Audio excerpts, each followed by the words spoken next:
La production et la commercialisation du café et cacao de l'Ituri sous l'administration militaire doit être bénéfique pour les fils et filles de la province. 2 milliers de tonnes de ces produits en grande valeur économique sont exportés à partir de Beni, dans le Nord Kivu, et pourtant produits en territoire de Mambasa et Irumu, d'où il est temps de mettre de l'ordre dans ces secteurs. Voilà ce qui justifie le début ce lundi d'une réunion de change de 2 jours regroupant les entreprises du secteur, les opérateurs économiques ainsi que le chef de service public de l'État. Occasion pour le gouverneur de l'Ituri, le lieutenant général Luboyanka Johnny, qui a ouvert ses travaux, d'attirer l'attention des participants sur l'importance de cette réunion portée d'espoir pour le développement de l'Ituri. Les présentes assises sur les échanges et évaluations du processus enclenché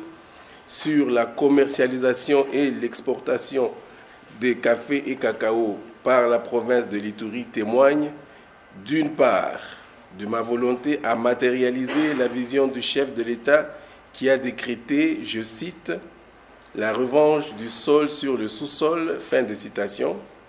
et d'autre part la nécessité de poursuivre la mise en œuvre des recommandations issues des travaux antérieurs sur cette problématique qui, dans un proche avenir, représentera l'espoir de nos populations. Au président national de l'Association des exploitateurs de café, cacao et d'autres produits agricoles d'exportation de la RDC de saluer les efforts de forces armées pour la sécurisation des zones de production quelquefois menacées par les groupes armés.